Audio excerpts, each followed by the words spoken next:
Bueno, nos toca desarrollar un tema que es el control de convencionalidad y su aplicabilidad en Paraguay, y es un poco una seguidilla de esto que estuvimos desarrollando el día de ayer. Ayer recuerdan ustedes que hablábamos sobre los orientadores procedimentales del orden interno hacia los orientadores procedimentales del orden internacional hacia el orden interno, y hoy un poco vamos a comenzar a ver cómo juega esto que implica el control de convencionalidad, no sin antes hacer unas aclaraciones previas respecto a cómo debe moverse y cómo juega el orden internacional respecto al orden interno, tratar de tocar así en forma somera el control de constitucionalidad. No me voy a meter mucho en este tema porque va a ser desarrollado a profundidad por el profesor Alejandro Amaya, y en forma posterior ver si cómo estaría por implementarse dentro de nuestro orden legal este control de convencionalidad que está muy de moda y que en casi todos los eventos académicos está siendo tratado, sobre todo en el ámbito procesal. En un primer momento tenemos que partir de una crisis de relacionamiento. Hay una crisis de relacionamiento muy grave que plantea la superación de esa vieja distinción que existía entre el orden internacional y el orden interno. ¿Cómo se plantea esta superación? Bueno, hoy día, casi en todo el mundo, porque esto es un movimiento que se está dando en prácticamente todos los lugares. Recientemente hay un libro que me estaban pidiendo justamente que haga una presentación y hablaban sobre el código, la Convención Africana de Derechos Humanos, es decir, también en África están con esta misma idea. Nosotros seguimos a lo que estuvo anteriormente haciéndose en Europa, pero básicamente los derechos humanos se convierten en la materia aglutinadora de estos dos órdenes, el internacional y el nacional. Es decir, estamos en presencia del despertar de una nueva conciencia universal que posiciona al hombre como centro de la protección. Aquel olvidado y convidado de piedra siempre del proceso, hoy día vuelve a ser encontrado dentro del centro de esta protección. De hecho, no tendría razón el derecho sin los hombres. El derecho fue construido para proteger los derechos de los hombres. Sin embargo, se dan paradojas que nosotros queríamos compartir con ustedes y que dimos en titular en algún caso paradojas generales. Cuando hablamos de paradojas generales, estamos diciendo, por un lado en el mundo se plantea un gran cúmulo de crueldades en contra de la persona humana, terrorismo, falta de libertades públicas, daños a los derechos ambientales, y por otro lado se produce un gran avance de la ciencia, un gran avance de los medios tecnológicos. En el ámbito jurídico específicamente tenemos una proliferación de grandes consagraciones normativas, constitución, somos signatarios de Convención Americana de Derechos Humanos, de la Declaración Universal de los Derechos del Niño, etcétera, etcétera. Sin embargo, la realidad nos muestra un cúmulo de incumplimientos, un cúmulo de inercia, un cúmulo de estatismo respecto al cumplimiento que tenemos que darle a la norma que está vigente. Y finalmente se da una paradoja de vinculación entre ambos órdenes. Por un lado, el orden internacional, invasor del orden interno, y por el otro lado, los países resistiéndose a la mutación, los países que no quieren cambiar y que no quieren aceptar los nuevos postulados que nos vienen desde fuera. Nosotros rescatamos la influencia positiva que han tenido el sistema interamericano de derechos humanos. El orden internacional, que en ágil evolución ha hecho que hoy día se trastoquen todos los cimientos jurídicos de los distintos países. Ni que hablar de la teoría general del proceso, que es donde nos encontramos vinculados en el derecho procesal constitucional, que ayer ya lo citábamos. Por otro lado, contrasta esta ágil evolución con la deficiencia procedimental que se tiene en la mayoría de los países, donde el secretismo y el proceso escriturario hace estragos. Se auguran básicamente nuevos cánones procedimentales, modernos principios procesales, inmediación, oralidad, concentración, publicidad, aporte de los medios tecnológicos. Creo que es fundamental que para entender el derecho procesal constitucional debemos asimilar, encarnar la idea de que debemos analizar 3 órdenes específicos del ámbito del derecho. Punto 1. El sistema interamericano de derechos humanos, con todo el cúmulo de normativa vigente del orden internacional. En segundo lugar, el derecho constitucional. Y no solamente que el derecho constitucional lo analicemos, sino que el derecho constitucional lo cumplamos. En tercer lugar, el derecho procesal, el cómo hacemos para que estas garantías constitucionales se cumplan efectivamente.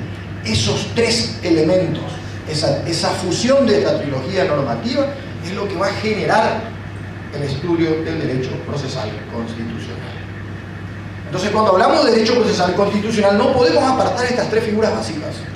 Quien dice analizar derecho procesal constitucional necesariamente tendrá que profundizar y bucear en estas 3 áreas básicas del derecho.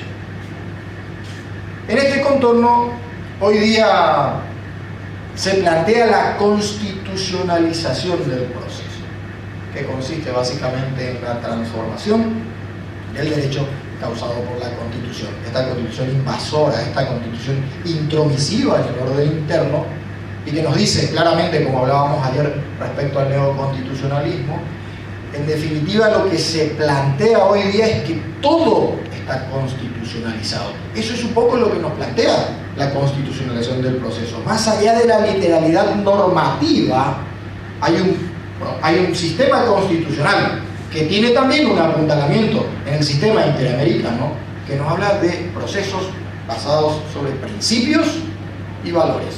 Sobre principios y valores. ¿Cuáles son los efectos básicos de esta constitucionalización? En primer lugar, un pasaje, una evolución del sistema legalista al sistema constitucionalista. Una evolución del sistema de reglas al sistema basado en principios. En un segundo aspecto, lo que tocábamos el día de ayer, el neoconstitucionalismo, que es una nueva forma de teorizar el derecho, una nueva forma de entender el constitucionalismo moderno. En tercer lugar, se plantea el tránsito hacia un constitucionalismo universal. Hoy la movida general en casi todos los países y en casi todos los continentes nos demuestran que estamos hablando ante la perspectiva de un constitucionalismo universal. De hecho, la Convención Americana de Derechos Humanos, casi podríamos decir, es una cuasi constitución que está por encima de todo el resto de los países. Y finalmente juega de manera trascendental la idea de bloque de constitucionalidad.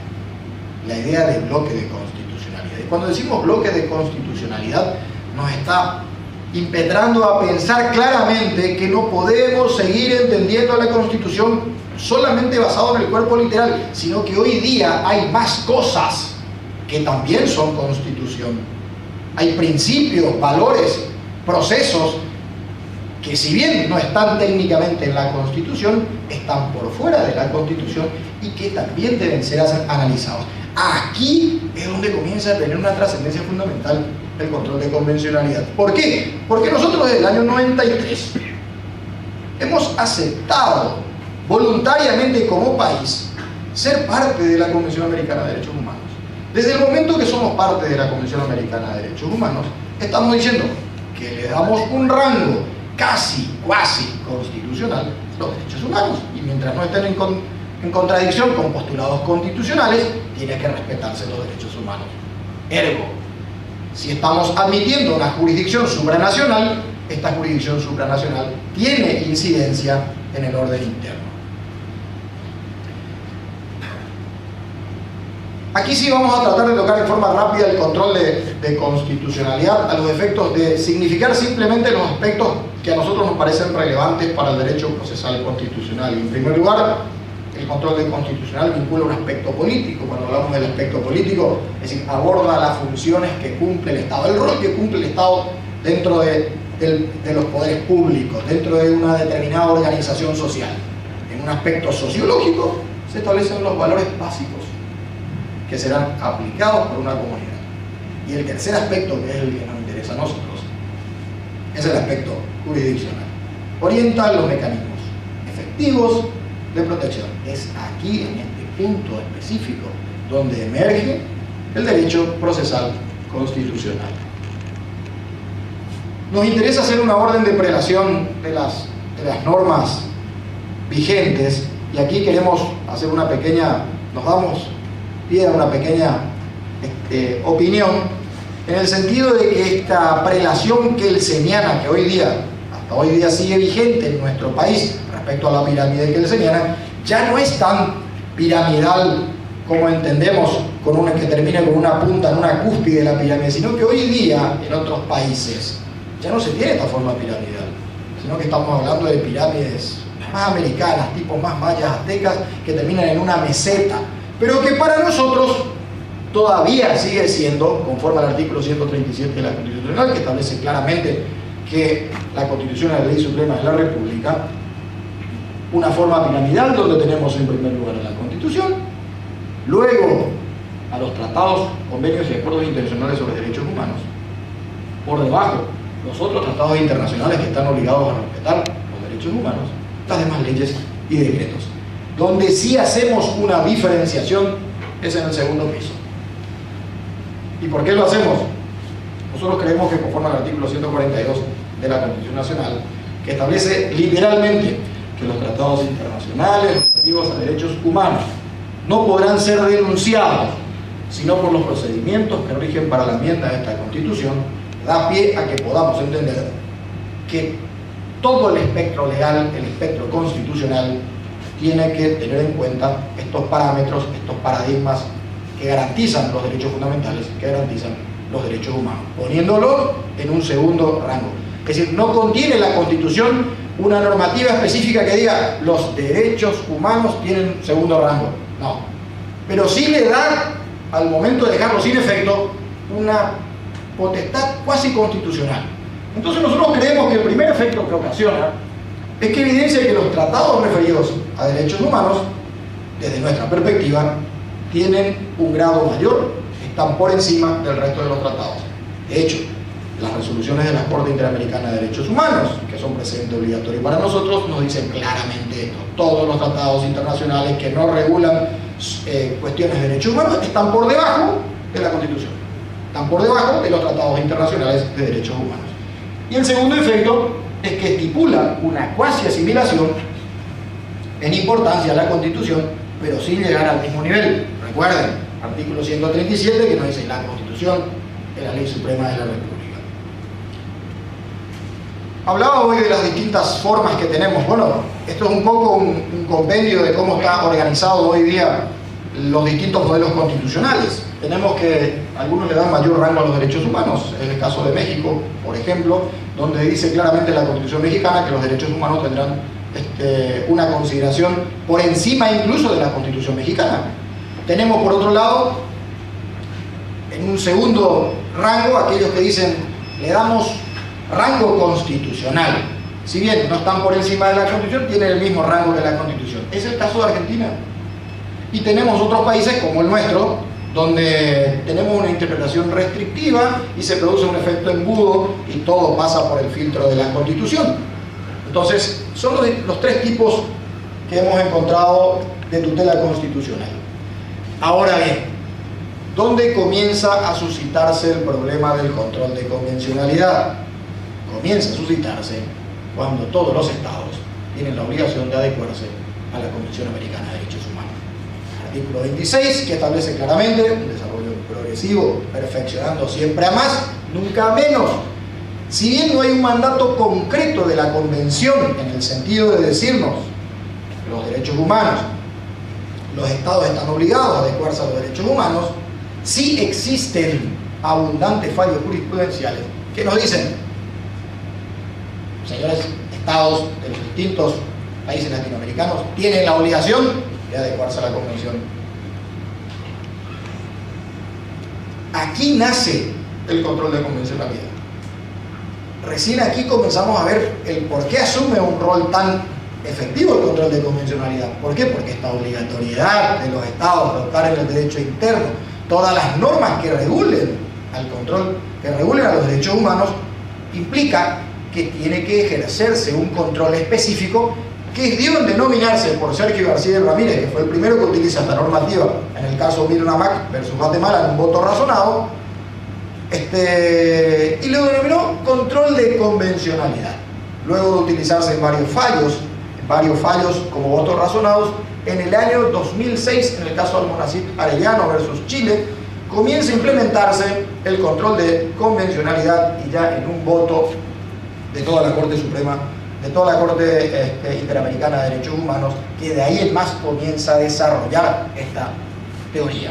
Entonces, desde el año 2006 comienza la vorágine del control de convencionalidad.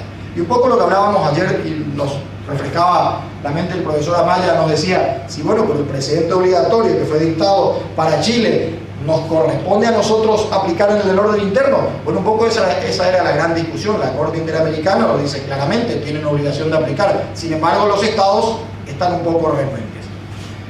Se da dentro del control de convencionalidad dos aspectos básicos. En primer lugar, el primer aspecto del control de convencionalidad lo realiza la propia Corte Interamericana de Derechos Humanos, que en cada caso concreto analiza la legislación interna de los estados para ver si está o no de acuerdo a la convención. Es decir, tenemos un control, una especie de control concentrado de convencionalidad. Tiene también un segundo aspecto. Este segundo aspecto nos dice claramente, no solamente la Corte Interamericana tiene obligación de controlar la convencionalidad, sino que el control de convencionalidad tiene que realizar cada uno de los jueces, de los poderes judiciales de los países signatarios del tratado. Y ahí ya la cuestión se vuelve más compleja. ¿Por qué? Porque estamos ante una situación que está comenzando a emerger y que incluso en Paraguay tenemos dos fallos que son muy significativos, donde en los últimos tiempos un fallo que involucraba un amparo que se había presentado en la ciudad de Encarnación, donde decían la Corte Suprema de Justicia paraguaya, basándose en la normativa internacional, decía que los procesos de garantía constitucional tenían que tramitarse en el lugar de afectación. Claro, lástima que esto llegó cuando ya la represa terminó, pero bueno, eso es harina de otro costal. En otro caso, en materia de deber de la información, en el voto de Valero Di Módica, claramente se remite a los fallos de la Corte Interamericana de Derechos Humanos, dice que tiene que apuntalarse el sistema interamericano y que tiene que cumplirse basado en la convencionalidad.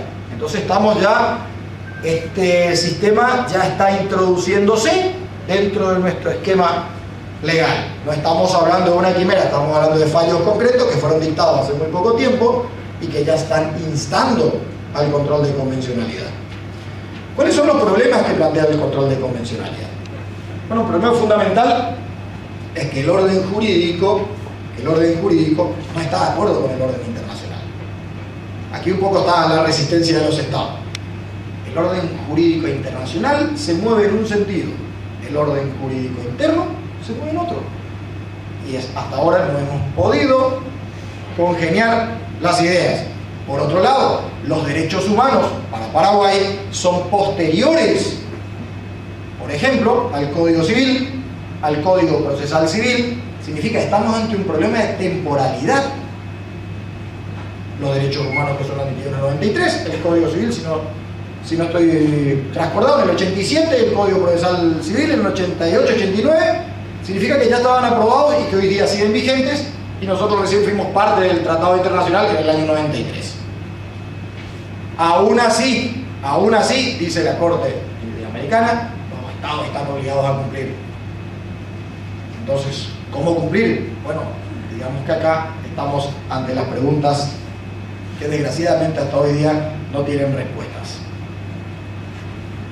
¿Cuáles son las formas de ejercer? Ya hemos citado, control de convencionalidad concentrado, que está ejercido por la Corte Interamericana de Derechos Humanos, y el control de convencionalidad difuso, que es obligatorio para cada uno de los jueces en todos los ámbitos y en todos los fueros de cada uno de los estados.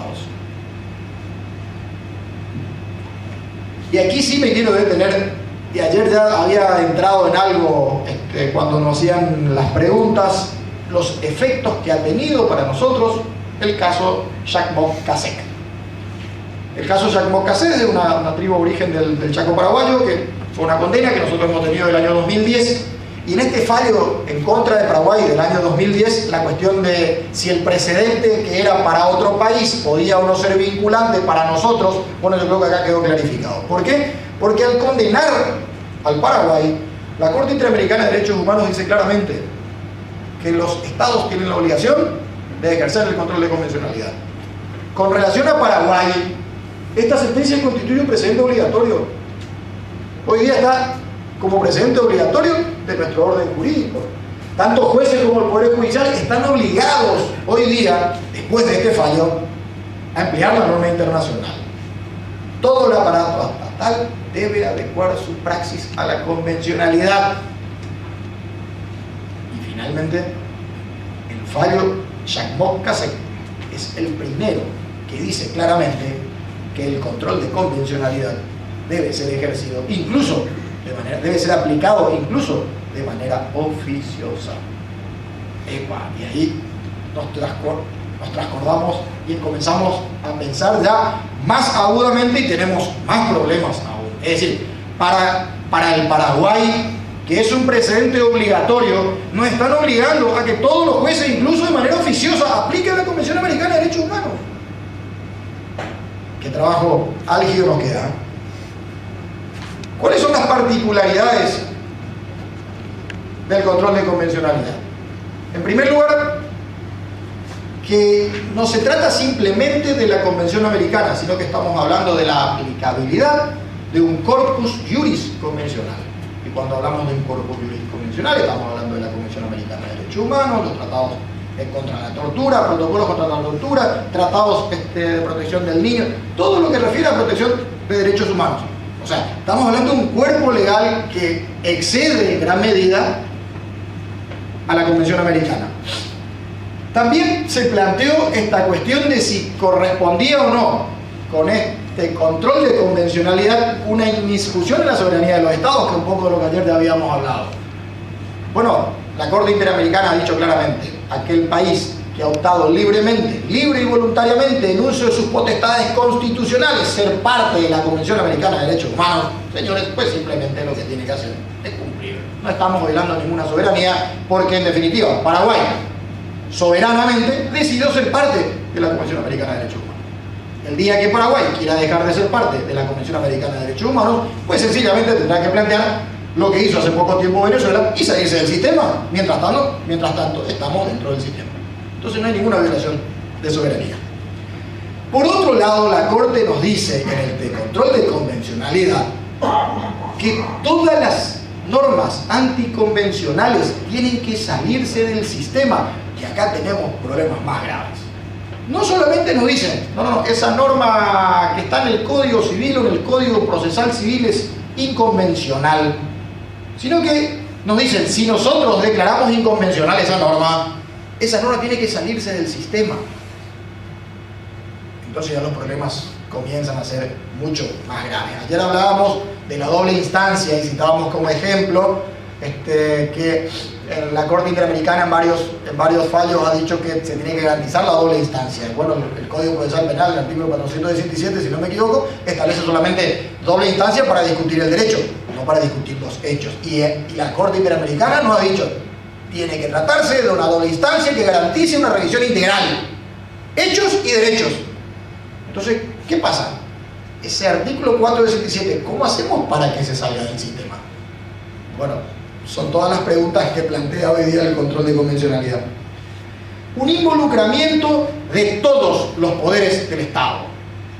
El control de convencionalidad se ejerce por todos los poderes del Estado. Léase, Poder Judicial, Poder Ejecutivo, Poder Legislativo. Todos están obligados a ejercer el control de convencionalidad. Y finalmente, lo que ya habíamos citado con el caso de Jacques Mocasset, control de convencionalidad oficiosa, que es todo un nuevo paradigma mexicano. ¿Cuáles son los inconvenientes que se plantean con el control de convencionalidad? Nosotros concentramos en 4, pero no son los únicos. Hay muchísimos más y con seguridad, en la medida que tratemos de ir aplicándolo, aparecerán otros. Pero fundamentalmente, ¿qué ocurre si el pacto se opone a la Constitución Nacional? ¿Qué ocurre ocurre si el pacto se opone a la Constitución Nacional? Estamos ante un problema muy grave. De acuerdo a nuestro sistema legal, nada está por encima de la Constitución. Artículo 117, Ley Suprema de la República. Por el momento, tendremos que entender que la Constitución Nacional está por encima. Pero aquí que la Corte Interamericana nos dice, señores, si algo está en contra de los derechos humanos, pues sencillamente tiene que ser modificado.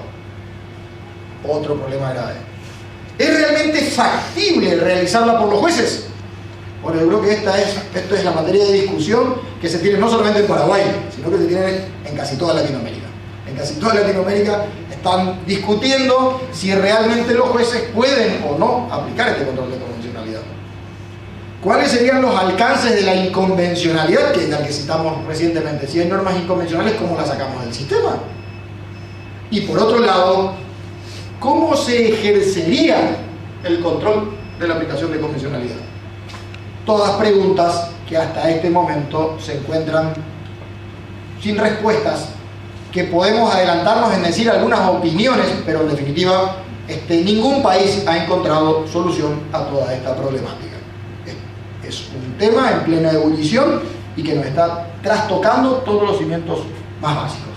En definitiva, ¿qué es lo que nos plantea el control de convencionalidad? Nuevos paradigmas. Con toda seguridad estamos en presencia de nuevos paradigmas. Tenemos que analizar seriamente si no estamos en presencia de un trastoque del concepto de soberanía. La Corte Suprema de Justicia paraguaya ya ha dejado de ser tan suprema. Ha perdido algo de su soberanía desde el momento que se acepta la jurisdicción internacional. De hecho, fuimos condenados en 7 oportunidades y estamos cumpliendo a duras penas, pero tratamos de cumplir los fallos de la Corte Interamericana de Derechos Humanos. Por otro lado, a donde sí deberíamos llegar es a la nacionalización de los derechos humanos. Tratar de que nuestro orden interno esté en concordancia con el orden internacional, y ya no tendríamos más inconvenientes y el problema sería de fácil solución. Y por último, armar todo un proceso de concientización para lograr la efectiva consolidación del control de convencionalidad. Que llegue a quienes, que llegue a aquellos que aplican el derecho y que lleguen también a aquellos que van a juzgar con estos nuevos parámetros internacionales. Así que la tarea es muy ardua. Decimos nosotros que nuestro derecho constitucional se encuentra en estado vegetativo. Entonces, la tarea es tratar de que nuestro derecho constitucional comience a despertarse, y para ello nos tenemos que poner entre todos manos a la obra. Muchas gracias.